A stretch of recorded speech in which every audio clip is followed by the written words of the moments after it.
حضرات، آج ذوالحجہ کی 25 تاریخ ہے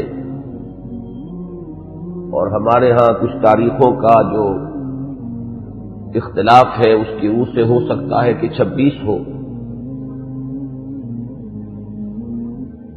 آج سے 1384 برس قبل تقریباً آج کے دن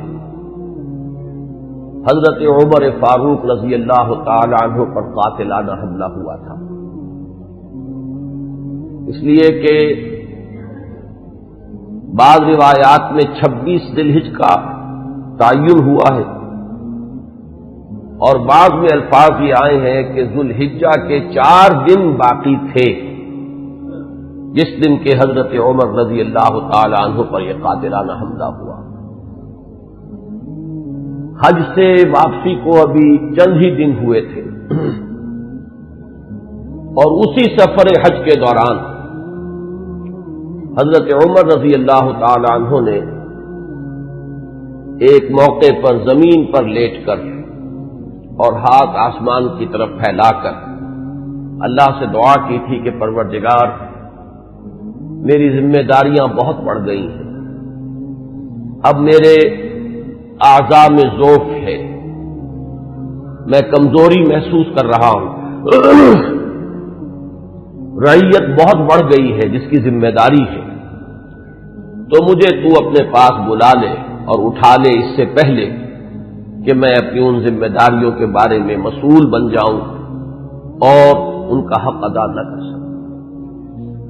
تو روایات میں آتا ہے کہ اس کے بعد چند ہی دن اس دنیا میں انہوں نے بسر کیے ہیں، اس کے بعد یہ قاتلانہ حملہ ہوا۔ 3 دن آپ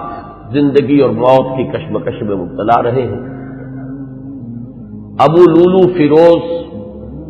ایک مجوسی ایرانی غلام تھا، حضرت مغیرہ ابن شعبہ کا رضی اللہ تعالی عنہ۔ حضرت عمر نے خاص قاعدہ بنایا ہوا تھا، غیر مسلموں کے مدینے میں داخلے پر پابندی تھی۔ حضرت مغیرہ ابن شعبہ نے خاص طور پر سفارش کر کے حضرت عمر سے اجازت حاصل کی ابو لولو فیروز کے لیے کہ اسے مدینے میں آ کر کام کرنے کی اجازت دی جائے، اس لیے کہ وہ بہت سے فنون سے واقف ہے۔ حضرت عمر نے اجازت دے دی۔ چند دنوں کے بعد وہ فریادی بن کر حاضر ہوا حضرت عمر رضی اللہ تعالیٰ عنہ کی خدمت میں کہ میرے آقا جو ہیں حضرت مغیرہ ابن شعبہ رضی اللہ تعالی عنہ، وہ مجھ سے بہت زیادہ ٹیکس وصول کرتے ہیں۔ یعنی یہ معاملہ تھا کہ جو غلام ہوتے تھے وہ اپنا کام کرتے تھے لیکن اپنی آمدنی میں سے ایک حصہ وہ اپنے ان آقاؤں کو دیتے تھے کہ جن کی وہ غلامی میں تھے۔ تو حضرت مغیرہ ابن شعبہ نے جو مقدار مقرر کی 2 درہم روزانہ، اس پر اس نے احتجاج کیا کہ یہ بہت زیادہ ہے۔ حضرت عمر رضی اللہ تعالیٰ عنہ نے اس سے سوال کیا کہ تم کیا کیا کام جانتے ہو؟ جب اس نے گنوائے کہ میں یہ کام جانتا ہوں تو حضرت عمر نے فیصلہ کیا کہ پھر یہ 2 درہم روزانہ زیادہ نہیں۔ اس پر وہ بہت غضبناک ہوا۔ حضرت عمر نے بھی اس سے ایک فرمائش کی کہ میرے لیے ایک ایسی چکی بنا دو جو ہوا سے چلتی ہو اور وہ آٹا پیسے۔ تو اس نے اسی غصے میں یہ کہا کہ ہاں، آپ کے لیے تو میں ایسی چکی بناؤں گا جس کی یاد رہتی دنیا تک باقی رہے۔ اس پر حضرت عمر نے جب وہ چلا گیا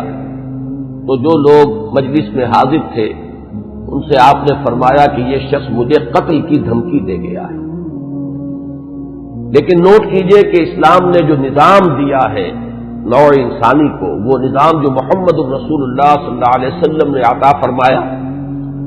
اور جیسا کہ میں نے بارہا عرض کیا ہے کہ اگر اس کو پوری طرح شباب میں دیکھنا ہو، للی ان بلوم جسے کہتے ہیں انگریزی میں، ایک پھول پوری طرح کھل گیا ہو، اگر وہ نظام اس کیفیت میں آپ دیکھنا چاہیں تو وہ در حقیقت خلافت عمر فاروق کا دور ہے رضی اللہ تعالی عنہ۔ وہ تمام خصائص، وہ تمام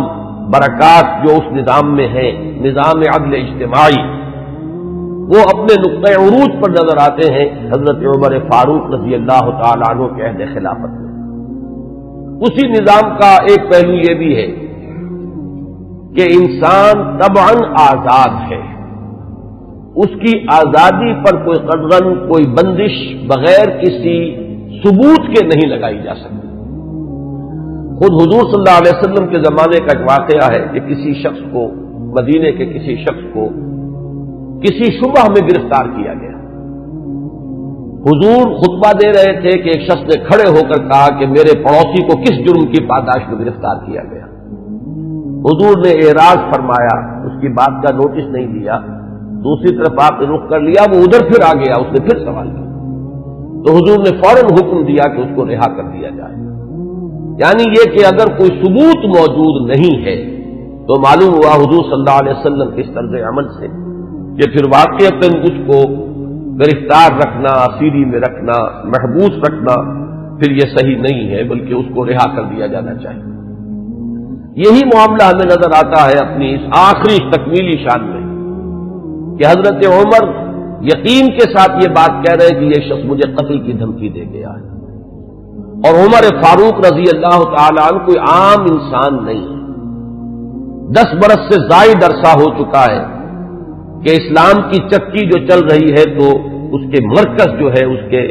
جیسے کہ میں نے مثال دی تھی کہ حضرت علی رضی اللہ تعالی عنہ نے جب ایک موقع پر فارس کے محاذ پر، ایران کے محاذ پر صورتحال کچھ مخدوش ہو گئی تھی تو حضرت عمر نے یہ ارادہ کیا تھا کہ وہ خود محاذ پر جائیں اور مسلمان افواج کی کمان خود کریں، تو حضرت علی نے مخالفت کی تھی اور انہوں نے مشورہ دیا تھا اور یہ الفاظ فرمائے تھے کہ آپ کا اپنی جگہ سے ہل جانا یہ تو پورے اس نظام کے درہم برہم کرنے کا سبب بن سکتا ہے، اور یہی تشبیہ دی تھی کہ چکی اسی وقت تک چلتی ہے جبکہ اس کی وہ کلی اپنی جگہ پر قائم رہے، تو آپ کی مثال تو اس پورے نظام کے لیے اس کلی کسی ہے۔ تو 10 برس تک وہ چکی جو ہے گھوم رہی تھی اسی شخصیت کے گرد، اور کتنے فتوحات کا دائرہ کہاں سے کہاں تک پہنچا تھا، اتنی بڑی کوئی سلطنت اس سے پہلے تاریخ انسانی میں کبھی وجود ہی میں نہیں آئی تھی، لیکن یہ کہ اس کے باوجود کہ اتنی عظیم سلطنت کے ذمہ دار ترین فرد ہیں حضرت عمر، میں حاکم کا لفظ استعمال نہیں کرنا چاہتا اس لیے کہ یہ لفظ بھی ہمارے اس نظام عدل اجتماعی کے ساتھ مناسبت نہیں رکھتا، نہ وہ حاکم تھے نہ حکمران تھے، وہ تو سید القوم خادمہم کی کامل مثال جو ہو سکتی ہے وہ حضرت عمر فاروق ہے رضی اللہ تعالی عنہ، لیکن یہ کہ اس نظام کی ذمہ دار ترین شخصیت ہے حضرت عمر، لیکن انہوں نے اپنے حفاظت کا کوئی اہتمام نہیں کیا، کوئی باڈی گارڈ کا انتظام نہیں کیا، دوسری طرف یہ کہ اس شخص کو قید نہیں کیا، اسے مدینے سے شہر بدر نہیں کیا، بلکہ یہ کہ چونکہ یقین ہے اس بات پر کہ زندگی اور موت اللہ کے ہاتھ میں ہے، لہذا وہ ہمیں نظر آتا ہے کہ ایک طرف توکل اس کی یہ شان ہے، دوسری طرف فراست کا یہ عالم ہے کہ اس کے اس جملے کی بات آپ نے پالی ہے کہ یہ مجھے قتل کی دھمکی دے گیا ہے، تیسری طرف اسلامی نظام میں لوگوں کی آزادی کا جو عالم ہے وہ نمایاں ہو رہا ہے، ایک ایسے شخص کو جس کے بارے میں شک ہے اس کو گرفتار نہیں کیا جا رہا، اس کے خلاف کوئی تعدیبی کارروائی نہیں ہو رہی۔ بہرحال اس شخص نے چند ہی دن کے بعد فجر کی نماز جب حضرت عمر فاروق ادا کرنے کے لیے آگے بڑھے ہیں اور آپ نے نیت باندھی، یہ شخص پہلی صف میں موجود تھا اور اس کا خنجر جو ہے 2 دھاری خنجر، دونوں طرف اس کے جو ہے وہ دھار تھی، اس کو اس نے حضرت عمر رضی اللہ تعالی عنہ پر جو وار کیے تو 6 وار حضرت عمر پر اس نے پے بپے کیے، حضرت عمر گر گئے رضی اللہ تعالی عنہ۔ حضرت عبد الرحمن ابن عوف نے مختصر ترین صورتوں کے ساتھ پھر وہ نماز فجر ادا کروائی۔ نماز کا یہ عالم ہے کہ یہ نہیں ہوا کہ وہ درہم برہم ہو گیا ہو نظام، لیکن یہ کہ چونکہ جیسے کہ میں ابھی یہ لفظ استعمال کر رہا تھا کہ اس وقت جو وہ نظام مملکت تھا یا نظام حکومت تھا اس میں مرکزی حیثیت حضرت عمر فاروق کی تھی رضی اللہ تعالی عنہ، اسی طرح اسلام کے نظام میں یہ اقامت صلاۃ ہے کہ اس کی وہی اہمیت ہے کہ اگرچہ حضرت عمر فاروق زخمی ہو گئے، گر گئے، لیکن جماعت کا نظام تو درہم برہم نہیں ہوا ہے، نماز ادا کی گئی ہے 2 رکعتیں جو ہیں مختصر ترین قرات کے ساتھ۔ پھر لوگوں نے اس کو پکڑنے کی کوشش کی ہے تو اس نے مزید وار کر کے 13 افراد کو اور زخمی کیا۔ ایک شخص جب اس طریقے سے بکھرا ہوا ہو اور دوسرے لوگ تیار نہ ہو تو صورتحال سمجھ میں آتی ہے۔ ان میں سے 6 حضرات جو ہے وہ شہید ہو گئے۔ معاملہ صرف حضرت عمر کا نہیں، پکڑنے کی جب کوششیں ہر طرح سے ناکام ہو گئی تو کسی عراقی شخص کے بارے میں آتا ہے کہ اس نے کوئی کپڑا کمبل وغیرہ اس کے اوپر ڈالا ہے، تب وہ قابو میں آیا ہے، لیکن پھر اس نے فوراً خودکشی کر لی۔ حضرت عمر رضی اللہ تعالیٰ عنہ نے سوال کیا، جیسے ہی آپ اس قابل ہوئے کہ سوال کر سکیں کہ میرا قاتل کون ہے، جب بتایا گیا کہ وہی ابو لولو فیروز ہے تو آپ نے اللہ کا شکر ادا کیا کہ اللہ کا شکر ہے کہ میرا قاتل کوئی مسلمان نہیں ہے، یعنی جو بات کے 12-13 برس بعد ہونے والی تھی۔ حضرت عثمان رضی اللہ تعالیٰ عنہ کے قاتلین وہ جو بھی آپ انہیں کہے نام نہاد مسلمان تھے، کلمہ گو تھے، وہ محمد الرسول اللہ صلی اللہ علیہ وسلم کا کلمہ پڑھنے والے تھے، کلمہ شہادت کو انہوں نے اپنے لیے ڈھال بنایا۔ اس سے جو فتنہ شروع ہوا ہے جس کو میں اس سے پہلے بیان کر چکا ہوں کہ الفتنۃ الکبریٰ، سب سے بڑا فتنہ جو ہے وہ حضرت عثمان رضی اللہ تعالیٰ عنہ کی شہادت سے شروع ہوا ہے۔ اس سے پہلے یہ معاملہ اگرچہ حادثۃ الکبریٰ تو اسے آپ کہہ سکتے ہیں، بہت بڑا حادثہ ہے، لیکن یہ ہے کہ اس سے کسی فتنے کا آغاز نہیں ہوا، بلکہ یہ کہ اس کے بعد بھی وہ چکی اسی طرح چلتی رہی۔ کم و بیش 10 برس ہے حضرت عثمان رضی اللہ تعالیٰ عنہ کے عہد خلافت کے کہ وہ بھی اسی شان کے حامل ہے، وہی یکجہتی ہے، وہی امن و امان ہے، اسی طرح فتوحات کا سلسلہ جاری ہے، انقلاب محمدی علی صاحب الصلاۃ والسلام کا سیلاب جو ہے وہ بڑھ رہا ہے اسی شان سے، جو میں نے بارہا آپ کو سنایا ہے اقبال کا یہ مصرع کہ تھمتا نہ تھا کسی سے سیل رواں ہمارا، تو کم و بیش 10 برس اس کے بعد یہ کیفیت جاری رہی ہے، تو اس سے کسی بڑے فتنے کا آغاز نہیں ہوا۔ حضرت عمر رضی اللہ تعالیٰ عنہ پر یہ قاتلانہ حملہ ہوا ہے 26 یا یہ کہ 25، 26، 27 ان میں سے کوئی تاریخ ہوگی، 4 دن بقایا تھے۔ اب اگر 30 کا مہینہ ہو تو اس کی تاریخ اور بن جائے گی، 29 کا ہو تو کچھ بدل جائے گی، تقریباً وہ آج کا دن ہی پڑتا ہے، اور یہ ہے سن 23 ہجری۔ انتقال ہوا ہے تو پھر تدفین جو ہوئی حضرت صہیب رومی رضی اللہ تعالی عنہ کے بارے میں وصیت تھی کہ وہ میری نماز جنازہ ادا کریں، اس کی امامت کریں، تو یکم محرم الحرام سن 24 ہجری کو تدفین ہوئی ہے۔ تدفین کا یہ واقعہ بھی بڑا اہم ہے، اور آپ سب حضرات کے علم میں ہوگا کہ حضرت عمر نے اپنے صاحبزادے عبداللہ ابن عمر رضی اللہ تعالی عنہما کو بھیجا حضرت عائشہ کی خدمت میں کہ میری بڑی خواہش ہے کہ آپ کے حجرے میں میں دفن ہو جاؤں جہاں محمد الرسول اللہ صلی اللہ علیہ وسلم اور حضرت ابوبکر صدیق رضی اللہ تعالی عنہ مدفون تھے۔ حضرت عائشہ نے فرمایا، اور اس سے جو مقام ان کی نگاہ میں تھا حضرت عمر کا وہ بھی ظاہر ہوتا ہے کہ کس طرح انہوں نے اثار کیا ہے، کس قدر ان کے لیے یہ مرحلہ کٹھن ہوگا فیصلے کا کہ اس حجرے میں صرف ایک قبر کی جگہ اور تھی۔ حضرت عائشہ نے فرمایا ام المومنین رضی اللہ تعالی عنہا کہ یہ جگہ میں نے اپنے لیے مخصوص کی ہوئی تھی، میں چاہتی تھی کہ میں خود یہاں دفن ہوں، اور اس میں کوئی حرج نہیں تھا، اس لیے کہ حضور دفن تھے وہاں، وہ آپ کے شوہر تھے، حضرت ابوبکر دفن تھے، وہ ان کے والد تھے، لیکن میں عمر کو اپنی ذات پر ترجیح دیتی ہوں، لہذا میں اجازت دیتی ہوں کہ حضرت عمر کو وہاں دفن کر دیا جائے۔ جب حضرت عمر کے پاس واپس آئے حضرت عبداللہ ابن عمر اور آپ نے پوچھا ہے کہ کیا جواب لائے، اور جواب دیا گیا کہ اجازت ہو گئی ہے، تو فرمایا کہ یہ آخری آرزو تھی زندگی کی، اللہ کا شکر ہے کہ وہ پوری ہو گئی۔ یہ جو حادثہ فاجعہ ہے، جہاں تک اس کے تاریخی پس منظر کا تعلق ہے وہ میں نے بارہا بیان کیا ہے، اور وہ در حقیقت سمجھ میں آتا ہے فلسفہ انقلاب کی روشنی میں۔ اگر فلسفہ انقلاب سامنے ہو تو یہ تمام واقعات جو ہے آئسولیٹڈ ایونٹس کی حیثیت سے پھر سامنے نہیں آتے، علیحدہ علیحدہ واقعات اور حوادث نہیں ہے، بلکہ یہ کہ ان کے مابین ایک ربط جو ہے وہ سامنے آ جاتا ہے۔ یہی فرق ہے تاریخ اور فلسفہ تاریخ میں۔ تاریخ اپنی جگہ ایک شعبہ علم ہے، اور فلسفہ تاریخ اپنی جگہ ایک مستقل فن ہے۔ تاریخ میں واقعات جو ہے وہ پیش نظر ہوتے ہیں، اور فلسفہ تاریخ جو ہے وہ ان واقعات کا پس منظر، ان کے اسباب و علل، ان کے عواقب و نتائج، پھر ان کے مابین ربط اور تعلق جو ہے وہ ان کو تلاش کرتا ہے۔ ظاہر بات ہے کہ اس دنیا میں جو حوادث رونما ہوتے ہیں، جو واقعات ہیں، کوئی نہ کوئی ان کے اسباب کا سلسلہ ہوتا ہے، کہ جیسے آپ کو معلوم ہے کہ فساد خون ہے تو پھوڑا کہیں ادھر نکل آیا، کہیں ادھر نکل آیا، کہیں ٹانگ پہ نکل آیا، کہیں بازو پر نکل آیا، تو وہ علیحدہ علیحدہ پھوڑے نظر آتے ہیں، لیکن یہ کہ ایک طبیب جانتا ہے کہ در حقیقت یہ ایک ہی مرض ہے جس کا کہ یہ ظہور ہو رہا ہے، سبب ایک ہے، یہ سلسلہ اندر جو ہے جڑا ہوا ہے۔ تو فلسفہ انقلاب کے حوالے سے جو باتیں میں بارہا عرض کر چکا ہوں، میرا اصل میں آج کا اصل موضوع وہ نہیں ہے۔ میں آج تو اذکار فاروقی رضی اللہ تعالی عنہ، حضرت عمر کی سیرت کے بعض پہلو اور ان کی عظمت کا کچھ بیان کرنا چاہتا ہوں، اور اس کے لیے بھی آج کی میری تقریر جو ہے بالکل مختلف ہوگی کہ میں باضابطہ یہ کتاب لے کر آیا ہوں تاریخ الخلفاء سیوطی کی رحمہ اللہ، اور اس سے میں کچھ احادیث، کچھ روایات پڑھ کر سنانا چاہتا ہوں، تاکہ صرف وہ ایک ہوائی قسم کی بات نہ ہو جو جس کے بارے میں یہ گمان کیا جائے کہ یہ کسی خطیب کی خطابت ہے یا کوئی لفاظی ہے، بلکہ الفاظ سامنے آئیں جو محمد الرسول اللہ صلی اللہ علیہ وسلم نے فرمائے یا جو اور دوسرے صحابہ کرام نے حضرت عمر کی شان میں بیان کیے ہیں۔ تو میں باضابطہ آج وہ عبارتیں آپ کو پڑھ کر سناؤں گا، لیکن اس وقت میں چند منٹوں میں دوہرا دیتا ہوں کہ وہ فلسفہ انقلاب کے حوالے سے بات کیا ہے کہ وہ اگر سامنے ہو تو یہ تمام واقعات جو ہیں بالکل ایک سلسلے کی کڑیاں نظر آئیں گی۔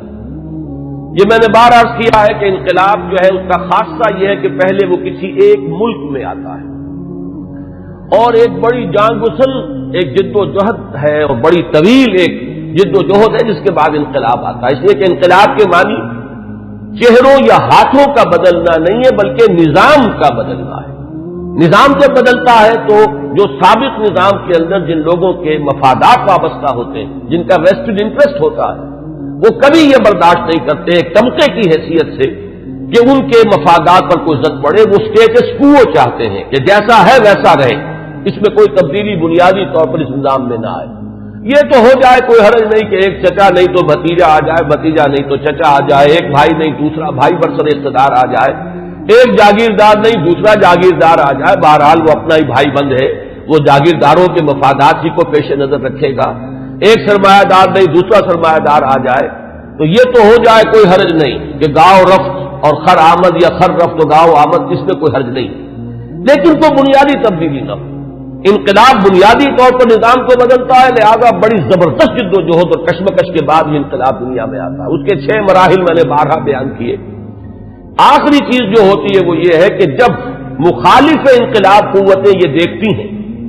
کہ اب ہمارا بس نہیں چل رہا، یہ انقلاب تو اب جیسے آپ آج کل ایک الفاظ عوامی نعرے کے طور پر سنتے ہیں کہ آوے ہی آوے، کہ اب تو نظر آ رہا ہے کہ انقلاب تو آئے گا، اس کا کوئی راستہ روکنے والا نہیں ہے، تو آخری حربہ ان کا یہ ہوتا ہے کہ اس وقت وہ کونوں کھدروں میں دبک جاتے ہیں اور منتظر رہتے ہیں کہ پھر کبھی کوئی موقع آئے، کوئی بہت ہی مناسب موقع، کوئی اپارچن مومنٹ کہ اس پر پھر ہم ضربے کاری دوبارہ لگائیں، اس وقت دبک جاؤ، اس وقت جو ہے اپنے سر نیچے کرو۔ اس کو کہتے ہیں کاؤنٹر ریولیوشنری موومنٹ۔ تو حضور صلی اللہ علیہ وسلم کی 20 سالہ جد و جہد کے نتیجے میں جب عرب میں انقلاب کی تکمیل ہو گئی تو مخالف انقلاب قوتوں نے بھی اس وقت جو ہے گردن جھکا دی۔ وہ منتظر تھے کہ پھر کوئی موقع آئے تو ہم کھڑے ہو جائیں اور پھر اس انقلاب کو ناکام کریں۔ یہ در حقیقت ہوا ہے پھر خلافت ابوبکر صدیق رضی اللہ تعالیٰ عنہ کے زمانے میں۔ حضور کا انتقال ہوا، مسلمانوں کے دل زخمی تھے، مسلمانوں کا مورال ظاہر بات ہے، اس کا آپ تصور کیجئے کتنا جو ہے اس وقت مجروح ہو چکا تھا۔ اس وقت پھر یہ قوتیں ابری ہیں، ایک طرف تو نئے مدعیان نبوت کھڑے ہو گئے اسلام کی بیخکنی کے لیے، دوسری طرف زکوٰۃ کے مانعین منکرین زکوٰۃ۔ منکرین زکوٰۃ کا مطلب یہ نہیں ہے کہ انہوں نے زکوٰۃ کا انکار کیا تھا، صرف یہ کہتے تھے کہ ہم حکومت کو ادا نہیں کریں گے، اپنے طور پر کریں گے۔ یہ دو قوتیں جو ابری ہیں دونوں کی دونوں اندرون ملک عرب سے ابری ہیں، کوئی باہر کی قوت اس میں نہیں تھی بلکہ اندرون ملک عرب، کیونکہ ابھی تک انقلاب کی تکمیل بھی تو عرب ہی کی حد تک ہوئی تھی، تو جو مخالف انقلاب قوتیں وہ بھی وہیں سے ابری۔ حضرت ابوبکر صدیق رضی اللہ تعالیٰ عنہ کے مناقب کا یہ بہت اہم باب ہے کہ ایک آئرن ول کے ساتھ، ایک آہنی عظیمت کے ساتھ، بلکہ یوں کہیے کہ کوہ ہمالیہ جیسی عظیمت کے ساتھ انہوں نے مقابلہ کیا اور ان تمام مخالف انقلاب تحریکوں کو اور قوتوں کو کچل کر، اور پھر انہوں نے ذمہ داری جو ہے سنبھالی حضرت عمر فاروق کو، اور بہت جلد وہ تو اللہ تعالیٰ کے حضور میں اور محمد الرسول اللہ صلی اللہ علیہ وسلم کی رفاقت کے لیے وہ آخرت میں روانہ ہو گئے۔ اب جو دور آیا ہے جس کا آغاز حضرت ابو بکر کے زمانے میں ہوا تھا، ویسے تو یہ کہ غزوہ تبوک اور غزوہ موتا حضور کی حیات طیبہ میں ہوئے ہیں، لیکن ابھی تک کوئی فتوحات کا دائرہ جو ہے حضور کے زمانے میں نہیں تھا۔ حضرت ابو بکر کے زمانے میں فتوحات کا معاملہ شروع ہوا، شام میں پیش قدمی ہوئی، کچھ عراق کے اندر بھی پیش قدمی ہوئی۔ یہ شام عرب، عراق عرب، اصل میں یہ عرب ہی کے ملک کے حصے ہیں جن پر کے چونکہ زرخیز علاقے تھے تو اس وقت کی دو سپر پاورز نے قبضہ کیا ہوا تھا۔ شام عرب پر قبضہ تھا سلطنت روما کا، اور عراق عرب پر قبضہ تھا سلطنت فارس کا، تو اصل میں تو یہ عرب علاقے تھے۔ بہرحال حضرت ابوبکر صدیق کے زمانے میں فتوحات ہوئی، کچھ شام میں کچھ عراق میں۔ پھر اصل جو فتوحات کا سیلاب تھا وہ حضرت عمر کے زمانے میں آگے آیا ہے، اور اس میں آپ کو معلوم ہے پورا شام فتح ہوا، پورا ایران فتح ہوا، اور کہاں سے کہاں تک حدود پہنچ گئے۔ اب جو مخالف انقلاب قوتیں ابھری ہیں، ظاہر بات ہے کہ وہ اب بیرون سے تھی۔ ایک اندرون سے سازش، یہودی سازش عبداللہ ابن سبا کی، اور دوسری طرف یہ کہ عجمی انتقام، اس لیے کہ جہاں تک تعلق ہے سلطنت روما کا، ایک تو یہ کہ وہ بالکل ختم نہیں ہوئی تھی، ابھی اس کے شمالی افریقہ کے مقبوضات بھی بقایا تھے، ابھی اس کے پاس جس کو آپ ایشیا مائنر کہتے ہیں، ایشیائی کوچک، وہ بھی باقی تھا، اس کے اور یورپین مقبوضات بھی ابھی باقی تھے، تو وہ بالکل ختم نہیں ہوئی تھی۔ صرف یہ ہے کہ یوں سمجھیے کہ ایک ٹانگ اس کی ٹوٹ گئی تھی کہ ویسٹ ایشیا سے تقریباً اسے بے دخل کر دیا گیا، جبکہ سلطنت ایران کا معاملہ یہ کہ وہ تو بالکل ختم ہو گئی، اس کی دھجیاں اڑ گئیں، اس کا کوئی وجود نہیں رہا۔ وہ جو سلسلہ چلا آ رہا تھا ان کے ہاں ایک شہنشاہی سلسلہ، وہ ختم ہو کر رہ گیا۔ اس اعتبار سے جو اصل رد عمل ہوا ہے اس مرحلے پر وہ ایران کی طرف سے ہوا ہے۔ ایرانی ویسے بھی شاہ پرست اور نسل پرست لوگ ہیں، ان کے اندر اپنی نسل کی برتری کا اور عربوں کی تحقیر کا جذبہ جو ہے یہ ہمیشہ سے پایا جاتا ہے کہ عربوں کو وہ کچھ تسلیم کرنے کو تیار ہی نہیں تھی۔ اب جب حضرت عمر کے ہاتھوں یہ معاملہ ہوا اور سلطنت کسریٰ جو ہے پارا پارا ہو گئی اور اس کا سلسلہ ختم ہو گیا، تو در حقیقت اب دوسرا انتقام جو ہے وہ آیا ہے یہ باہر سے۔ اور یہ جو معاملہ تھا حضرت عمر کی شہادت کا، یہ کوئی آئسولیٹڈ فیکٹ نہیں ہے، آئسولیٹڈ ایونٹ نہیں ہے، اگرچہ جیسے اس کو میں نے بیان کیا واقعات تو یہی ہیں، اس سے زیادہ جو ہے اس کا کوئی ثبوت تو تاریخ کے اندر جو ہے ہمیں نہیں مل سکے گا، لیکن یہ ہے کہ یہ سب کو معلوم ہے کہ جو گورنر تھا ایک ایرانی، وہ اس کی پشت پر تھا، اور اس گورنر ہی کی شہ پر اس نے یہ سارا اقدام کیا ہے، اور مجوسی تھا، ایرانی تھا، اس نے انتقام لیا ہے حضرت عمر فاروق رضی اللہ تعالی عنہ سے۔ اس کے بعد یہ بات آگے بڑھی، اور جیسا کہ میں نے عرض کیا کہ پھر یہودی سازش بھی جب سامنے آئی ہے، اور پھر یہودی سازش اور عجمی انتقام، یہ دونوں نے مل کر پھر وہ شکل اختیار کی ہے کہ جو الفتنۃ الکبریٰ حضرت عثمان رضی اللہ تعالیٰ عنہ کی شہادت جو جس کا نتیجہ نکلی۔ تو اگر اس کو آپ سمجھیں گے تو یہ بالکل سمجھ میں آنے والی بات ہے، یہ کوئی ایسا نہیں ہے کہ کوئی بالکل ہی یعنی انوکھی باتیں ہو، بلکہ یہ سمجھ میں آنے والی باتیں ہیں، تاریخ کے یہ حقائق ہیں، ان اصولوں کو سامنے رکھا جائے تو ہر چیز اپنے صحیح پرسپیکٹو میں نظر آ جاتی ہے۔ لیکن جیسا کہ میں نے عرض کیا، میں آج اس سلسلے میں کچھ زیادہ عرض نہیں کرنا چاہتا، میں یہ چاہتا ہوں کہ حضرت عمر کے مناقب میں آج آپ کو باضابطہ کچھ روایات پڑھ کر سناؤں اور ان کے ترجمے کے حوالے سے بات آپ کے سامنے رکھوں۔ سب سے پہلی بات ان کی شخصیت کے ضمن میں یہ ہے کہ اگرچہ ایک روایت تو یہ بھی ملتی ہے، علامہ ذہبی نے یہ رائے ظاہر کی ہے کہ حضرت عمر جب ایمان لائے ہیں تو ان کی عمر 27 برس تھی رضی اللہ تعالی عنہ، لیکن یہ کہ غالباً انہیں مغالطہ ہوا ہے۔ امام نووی رحمہ اللہ نے جو کچھ لکھا ہے وہ میں پڑھ کر سنا رہا ہوں۔ ولد عمر بعد الفیل ب13 سنہ، حضرت عمر رضی اللہ تعالیٰ عنہ کی ولادت ہوئی ہے عام فیل کے 13 سال بعد۔ یہ آپ کو معلوم ہوگا کہ عام الفیل جو ہے، جس سال کے ابرہہ نے حملہ کیا تھا خانہ کعبہ پر، وہ آیا تھا لے کر مکے پر چڑھائی کے لیے، اپنے ہاتھیوں کے ساتھ اپنا ایک لشکر جرار لے کر آیا تھا، اسی سال حضور کی ولادت باسعادت ہوئی۔ 13 برس بعد حضرت عمر کی ولادت ہے، گویا کہ جب آفتاب نبوت طلوع ہوا ہے، یعنی جب کہ وحی کا آغاز ہوا ہے، تو حضرت عمر رضی اللہ تعالیٰ عنہ کی عمر 27 برس تھی۔ اور چھٹے سال، اس پہ بالکل اتفاق ہے کہ چھٹے سال نبوت میں، یعنی جبکہ حضور صلی اللہ علیہ وسلم کو آغاز وحی کو آپ پر 6 برس ہو چکے تھے، اس سال یہ ایمان لائے، اس میں کسی اختلاف کی گنجائش نہیں ہے، بلکہ یہ کہ حضرت حمزہ رضی اللہ تعالیٰ عنہ کا بھی کیونکہ سال ایمان لانے کا سال وہی ہے، لہذا اس میں ذرا سا مجھے آج تحقیق کرنی پڑی تو معلوم ہوا کہ حضرت حمزہ پہلے ایمان لائے ہیں، حضرت عمر بعد میں۔ فرق جو ہے وہ صرف 3 دن کا ہے، حضرت حمزہ 3 دن قبل ایمان لائے ہیں اور حضرت عمر رضی اللہ تعالی عنہ یہ 3 دن کے بعد ایمان لائے ہیں۔ تو جس وقت وہ ایمان لائے ہیں اس کا مطلب یہ ہے کہ 33 برس عمر تھی حضرت عمر رضی اللہ تعالی عنہ کی، اور جب آپ کا انتقال ہوا ہے، شہادت ہوئی ہے، تو 63 برس عمر تھی، اور یہ وہی عمر ہے جس میں کہ حضور صلی اللہ علیہ وسلم کا انتقال ہوا اور حضرت ابوبکر کا انتقال ہوا۔ یعنی جو قرب اور اعتبارات سے ہے، صاحبین کو، شیخین کو، جو بھی آپ انہیں کہیں، حضرت ابوبکر حضرت عمر رضی اللہ تعالی عنہما، ان دونوں کی جو مشابہتیں حضور کے ساتھ ہیں وہ اس پہلو سے بھی ہیں کہ اس دنیاوی زندگی جو ہے اس کا کی وہی مقدار ہے، اتنے ہی عرصے حضور اس دنیا میں رہے ہیں، اس حیات دنیاوی میں، اور اتنے ہی عرصے حضرت ابوبکر اور حضرت عمر رضی اللہ تعالی عنہما۔ اس کے بعد چند الفاظ جو امام نبوی کے ہیں وہ میں آپ کو پڑھ کر سنا رہا ہوں۔ وَكَانَ مِنْ أَشْرَافِ قُرَيْشِ، قریش کے انتہائی جو باعزت گھرانے ہیں ان میں سے ان کا تعلق ہے، یہ بنو عدی سے تعلق رکھتے تھے، اور 8ویں پشت میں حضور کے ساتھ سلسلہ نسب حضرت عمر فاروق رضی اللہ تعالی عنہ کا مل جاتا ہے۔ وَإِلَيْهِ كَانَتِ السِّفَارَةُ فِي الْجَاهِلِيَّةِ، اب ان کا جو مقام جاہلیت میں تھا، اس میں بھی سمجھیے ایام جاہلیت سے مراد ہے اسلام لانے سے پہلے جو ان کا مقام اپنے اس نظام میں تھا جو قبائلی نظام تھا عرب کے اندر، قریش میں ان کی حیثیت کیا تھی؟ تو وَإِلَيْهِ كَانَتِ السِّفَارَةُ فِي الْجَاهِلِيَّةِ كَانَتْ قُرَيْشُ إِذَا وَقَعَتِ الْحَرْبُ بَيْنَهُمْ أَوْ بَيْنَهُمْ وَبَيْنَ غَيْرِهِمْ بَعَثُوا سَفِيرًا اے رسولا وَإِذَا نَافَرَهُمْ مُنَافِرٌ أَوْ فَاخَرَهُمْ مُفَاخِرٌ بَعَثُوهُ مُنَافِرًا أَوْ مُفَاخِرًا۔ اب یہ قبائلی زندگی کا پورا نقشہ اس عبارت میں آ گیا ہے کہ جہاں کہیں کوئی جنگ ہوتی تھی، جھگڑا ہوتا تھا قریش کا خود اپنے اندر دو گھرانوں کے مابین، یا قریش کا بحیثیت قبیلہ کسی دوسرے قبیلے سے، تو حضرت عمر کو سفیر کی حیثیت سے بھیجا جاتا تھا،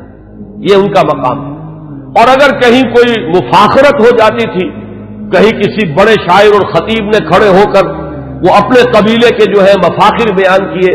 تو وہاں پر پھر مقابلے کے لیے بھی، اس تفاخر کے لیے بھی حضرت عمر کو بھیجا جاتا تھا۔ تو یہ ان کا مقام اپنی زندگی میں تھا۔ یہیں پر نوٹ کر لیجئے کہ حضرت ابوبکر صدیق رضی اللہ تعالیٰ عنہ کے بارے میں بھی میں نے آپ کو بتایا کہ اسلام لانے سے قبل قریش میں ان کا یہ مقام تھا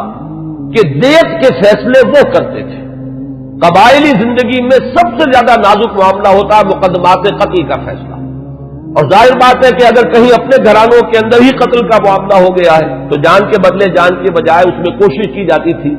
کہ جو بھی خون بہا ہے وہ دے کر تو جو قاتل ہے کیونکہ اپنے ہی قبیلے کا فرد ہے اس کی جان بچائی جائے۔ اب اس میں تعین کرنا کہ کتنا خون بہا ہو، یہ کام جو ہے حضرت ابوبکر رضی اللہ تعالیٰ عنہ کے سپرد تھا، تو اس سے بھی اندازہ ہوتا ہے کہ ان کا مقام اپنے اس نظام میں جو پہلے سے قائم تھا وہ کیا تھا۔ بالکل اسی طرح کا معاملہ جو ہے وہ حضرت عمر رضی اللہ تعالیٰ عنہ کا۔ حضرت عمر کے اسلام کے بارے میں بہت سی روایات آپ نے سنی ہوں گی، اور میں بھی پہلے کئی مرتبہ بیان کر چکا ہوں۔ میں نے جو اس دور میں مزید مطالعہ کیا تو معلوم ہوا کہ بعض روایات اور بھی ہیں کہ جس سے یہ اندازہ ہوتا ہے کہ جو ان کی ہمشیرہ اور بہنوئی حضرت فاطمہ بنت خطاب اور حضرت سعید ابن زید رضی اللہ تعالی عنہما، ان کے ساتھ جو واقعہ ہوا، اندازہ ایسا ہوتا ہے کہ وہ در حقیقت وہ آخری ضرب تھی جو حضرت عمر کے دل پر لگی ہے۔ اس سے پہلے بھی بعض مواقع پر کچھ ایسے ان کے ساتھ واقعات پیش آ چکے تھے کہ جس سے ان کے دل کے اندر ایک کشمکش جو ہے وہ شروع ہو چکی تھی۔ مثلا بعض روایات میں آتا ہے کہ ایک مرتبہ حضور صلی اللہ علیہ وسلم جب آ رہے تھے خانہ کعبہ کی طرف تو حضرت عمر نے بھی پیچھا کیا، اور وہ مخالفانہ انداز میں پیچھا کیا، لیکن حضور پہلے پہنچ چکے تھے، آپ نے نماز کے لیے نیت باندھ لی تھی، تو اب حضرت عمر جو ہے خاموشی سے سنتے رہے قرآن مجید، اور اس کا ان کے دل پر ایک اثر ہوا۔ انہوں نے اپنے دل میں کہا کہ یہ شخص بہت بڑا شاعر ہے۔ واقعہ یہ کہ یہ کلام جو یہ پڑھ رہا ہے اس وقت یہ تو بہت ہی اعلیٰ کلام ہے، بہت اونچا کلام ہے۔ تو معلوم یہ ہوا کہ کہیں نہ کہیں وہ جو ہے بیج وہ پڑ رہا تھا۔ اسی طرح ایک رات کے وقت ایسا ہوا ہے کہ حضرت عمر کی کسی ہمشیرہ کو وہ ولادت کا مرحلہ درپیش تھا، تو کسی دائی وغیرہ کی تلاش کے لیے وہ نکلے ہیں رات کو۔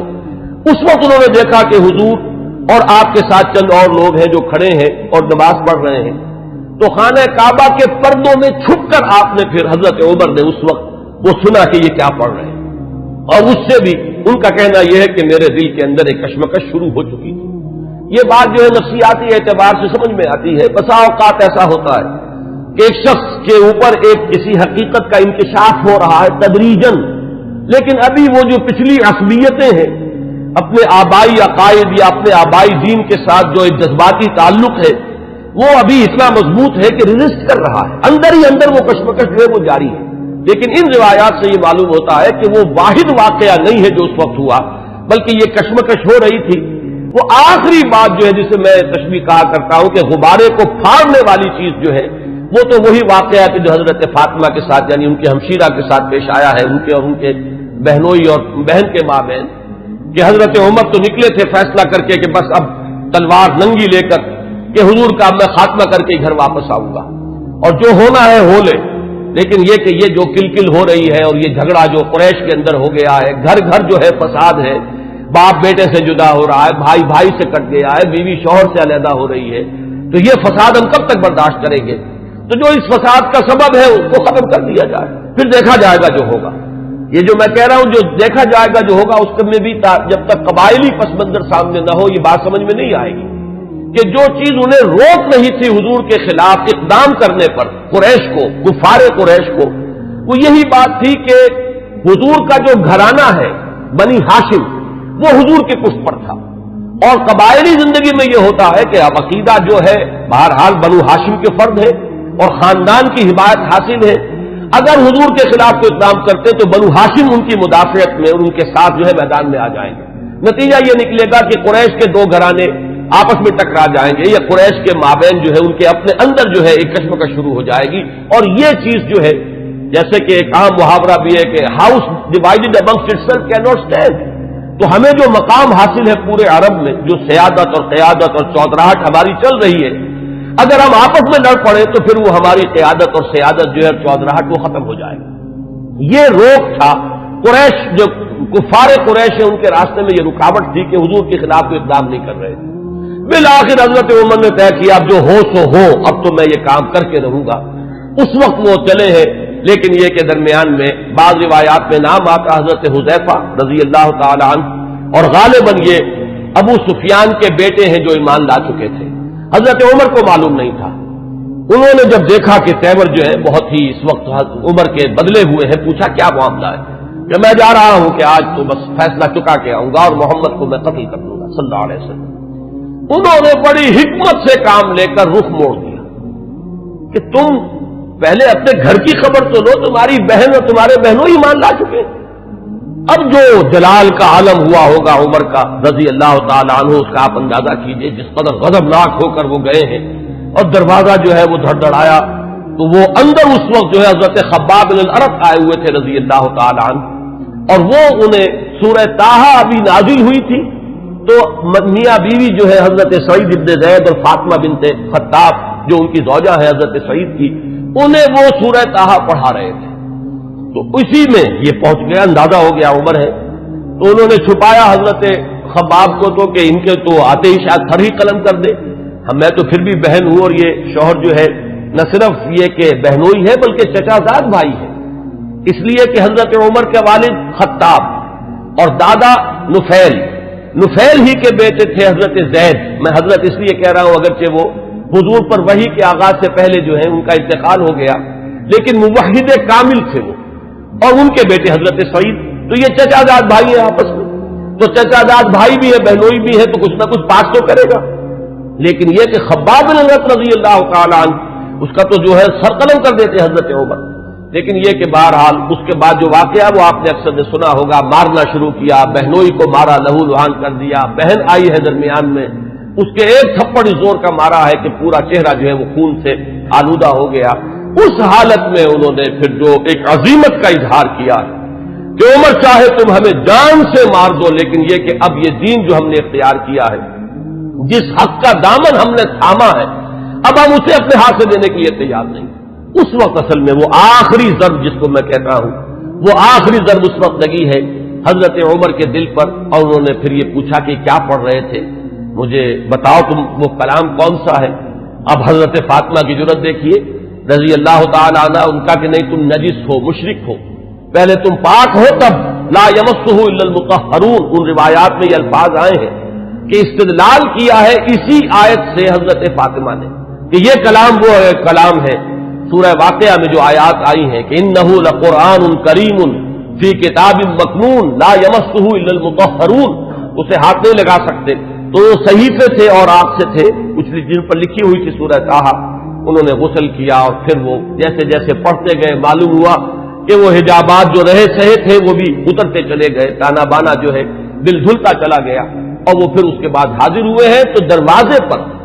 بیت ارقم میں جہاں حضور اس وقت مقیم تھے، دروازے پر حضرت حمزہ کا نام بھی آتا ہے کہ حضرت حمزہ بھی وہاں پہرے پر تھے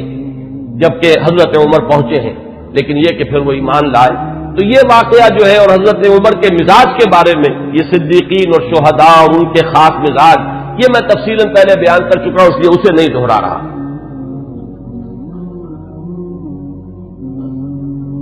حضرت عمر کا جو مقام ہے صحابہ کرام میں، اس کے بارے میں علامہ سیوطی، بلکہ یہ کہ یہ علامہ نووی جو شارح ہیں مسلم شریف کے، ان کے الفاظ میں اب آپ کو سنا رہا ہوں۔ هو احد السابقین الاولین واحد العشرۃ المشہود لهم بالجنہ واحد الخلفاء الراشدین واحد اصحاب النبی علیہ الصلوۃ والسلام، اور آخری الفاظ اہم ترین ہیں واحد کبار علماء الصحابۃ والزہادہم۔ باقی چیزیں تو آپ کے علم میں ہیں، سابقون الاولون میں سے ہیں۔ اکثر کا اتفاق یہ ہے کہ حضرت عمر جس وقت ایمان لائے ہیں تو لگ بھگ 40 افراد اس وقت تک ایمان لا چکے تھے، لیکن بہرحال یہ سابقون الاولین میں ان کا شمار ہے۔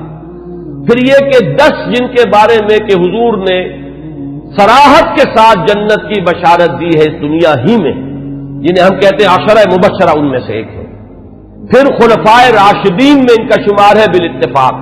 اب اہل تشیع کا معاملہ میں اسے خارج کر رہا ہوں، لیکن یہ کہ اہل سنت کے نزدیک۔ پھر یہ کہ حضور صلی اللہ علیہ وسلم کے ساتھ جو رشتہ ہے، حضرت حفصہ رضی اللہ تعالی عنہا ام المومنین، یہ ان کی صاحبزادی ہے۔ آخری الفاظ ان کی طرف میں نے توجہ دلائی، وہ کیا ہے کہ احد کبار علماء صحابۃ والزہادہم، دونوں اعتبارات سے کہ وہ صحابہ کرام میں جو مختلف اوصاف کے اعتبار سے تقسیم کی جاتی ہے، مثلا بعض فقہائے صحابہ، علماء صحابہ، وہ صحابہ کے جن کو علم سے، تفقہ سے، قرآن اور سنت کے گہرے فہم سے خصوصی مناسبت تھی، تو حضرت عمر رضی اللہ تعالی عنہ کا شمار بھی انہی میں سے۔ اور زہادہم، سب سے زیادہ جو زاہد، زہد میں جن کا کہ یوں سمجھیے کہ آخری درجہ ہے، انتہائی سادگی سے زندگی بسر کرنا اور پیون لگے ہوئے کپڑے پہننا، حضور صلی اللہ علیہ وسلم کا نقشہ جو ہے جو مدنی زندگی میں ہمیں نظر آتا ہے، ابتدائی مکی دور جو ہے اس میں تو حضور صلی اللہ علیہ وسلم کے لیے خاصی آسائشیں تھی اللہ تعالیٰ نے جو پیدا کر دی تھی، اس لیے کہ حضرت خدیجہ رضی اللہ تعالیٰ عنہ سے شادی کے بعد سہولتیں تھیں، اس لیے کہ وہ بہت دولت مند مالدار خاتون تھی۔ لیکن مدنی دور میں جو اصل آپ کی یوں سمجھیے کہ دنیاوی، اگر اسے لفظ اقتدار سے ہم موسوم کریں تو دنیاوی اقتدار کا دور جو ہے آپ کا، وہ تو مدنی دور ہے اگر دنیا کے اعتبار سے اصطلاح کا استعمال کیا جائے، اگرچہ حضور صلی اللہ علیہ وسلم کے لیے لفظ مجھے موضوع معلوم نہیں ہوتا، لیکن اس وقت جو آپ نے فقر اختیاری جو ہے، جو اس کا ہمیں سیرت مطہرہ کے اندر جو ہے مظاہرہ ملتا ہے کہ آپ نے اپنے اختیار سے فقر اور درویشی کی زندگی اختیار کی، اس میں بتمام و کمال حضرت عمر فاروق اور حضرت ابوبکر صدیق رضی اللہ تعالی عنہما، یہ دونوں بھی بالکل عکس کامل نظر آتے ہیں حضور صلی اللہ علیہ وسلم کے اس صحبت کا۔ تو وہ صحابہ کرام میں سے علماء اور فقہاء میں بھی چوٹی کے جو ہے ان میں ان کا شمار ہے، حضرت علی ان میں ہے، حضرت عائشہ ان میں ہے، مختلف جو ہے یہ حضرات ہیں، ان میں حضرت عمر ہے۔ پھر زہاد میں بھی جو سب سے زیادہ فقراء صحابہ کا جو نقشہ تھا، حضرت عمر نے اپنے اختیار سے وہی نقشہ اپنی زندگی میں اختیار کیا۔